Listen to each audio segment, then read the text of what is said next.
اسی طرح پیغمبر اعظم نے فرمایا لا اذا اردت ان تدعو اللہ فقدم صلاۃ او خیرا او صدقۃ او ذکرا زہرادہ بابا فرمیندے پہن دعا منگن تو پہلے 4 کم کر، یا 2 رکعت نماز حاجت پڑھ، یا کوئی نیکی دا کم کر، یا ذکر خدا کر، اور کچھ نہیں کر سکتا، تھوڑا جہا صدقہ چدے وقت دعا منگ، خالق رد نہ کرے سیا۔ اور بس آخری دعا حدیث پیغمبر اعظم نے فرمایا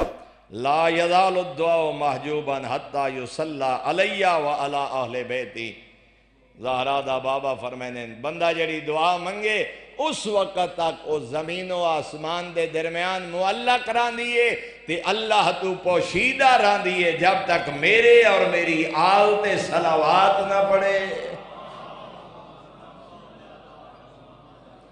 پوشیدہ ہے نہیں جو اللہ دی ذات تو کوئی شے پوشیدہ ہے، محجوباً یعنی پردے چران دیئے، پردے استجابت نال دعا نہیں ٹکران دی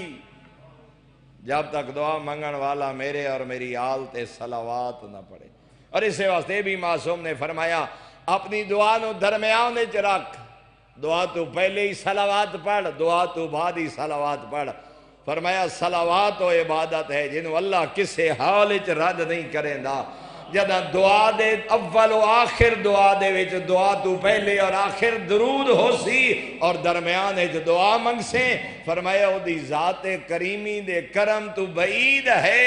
جو کسی دعا دا پہلا تے آخری حصہ قبول کرے تے درمیان والا چھوڑ دے وے، ہو ہی نہیں سکتا۔ فرمایا اول و آخر والے درود دے صدقے خالق تیری درمیان والی دعا بھی قبول کرے سی۔